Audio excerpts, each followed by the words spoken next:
about comics. Let's talk about comics. Let's talk about comics. Hey Let's friends, talk how you about doing? As comics. you know, comic books are not just a written medium, but they are a medium that includes art, pictures, renderings, if you will.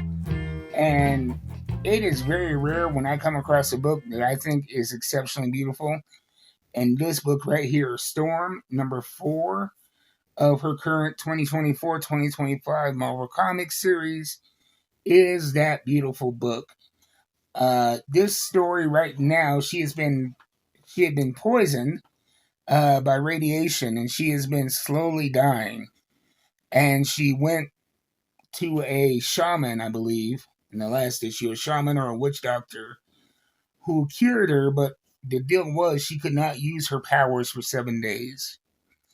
And right after she made this deal, she was summoned by the Earth Sorcerer Supreme now, who is Doctor Doom. And so here we have her going off to meet Doctor Doom without her powers, trying to cling to the life that she has.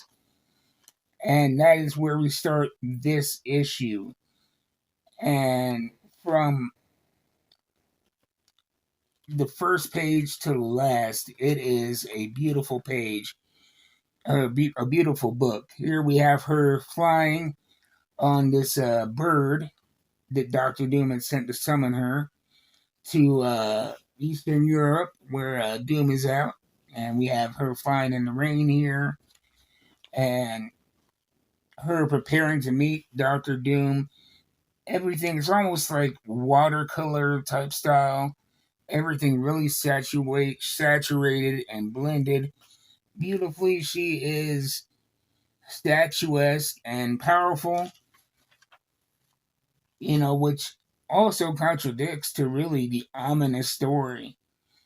We get a flashback here to a scene of her and her father back when she's a child and she first tried okra and rice, and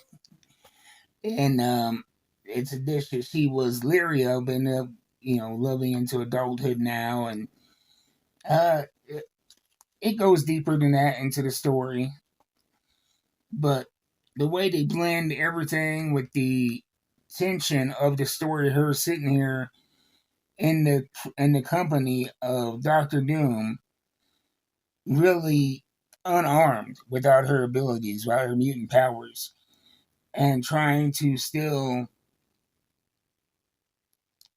hold the upper hand, knowing that if she uses her powers that she will die, and not knowing what Doctor Doom's motives are. And so it is a lot of, very real tension and stakes that are juxtaposed with the beauty that you see on every page. And things go haywire when she is not pleased with the dish, and Doctor Doom decides that he wants to eviscerate the pastry chef. And she can't just have him willy nilly killing chefs. So she, saves the chef's life by throwing a knife. And when she uses a knife as opposed to her powers, Doctor Doom figures out what's going on and seeks to retaliate for her intervention. And that is when she uses her powers, and she actually, spoilers, she actually dies. And when she dies, like I said, it's violent, but still there's beauty. And they go from her being impaled and dying to her reuniting with her father in the afterlife, and wanting to regale him with the story of her life, her travels, her accomplishments. And he lets her know that he's seen them all, but she is not going to join him yet. And she gets to say an emotional goodbye to her father in the afterlife. And then the next page is her resurrected, seemingly. And the caption says, "My eternal storm." And you see her seemingly more powerful than before. From, like I said, from the first page to the last, this is just a great looking book. I highly suggest you get it. Earth's Mightiest Mutant, Storm, number 4. I don't think you will be disappointed with the art and the story. And, the great thing about this book as well is that the way that this chapter is laid out, you don't have to have read the other books to really enjoy this. And so this is a good standalone title right here if you're wanting to just dip in the Storm and dip out. This is a good place to do so. Storm, number 4.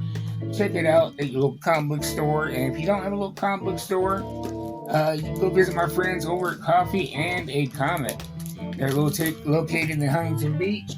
But if you're not in the Huntington Beach area, you can use their easy-to-use website at www.coffeeandacomic.com. They ship nationwide. Ask about their shipping subscription. And I will see you next time. Until then, keep reading them books. I'm out.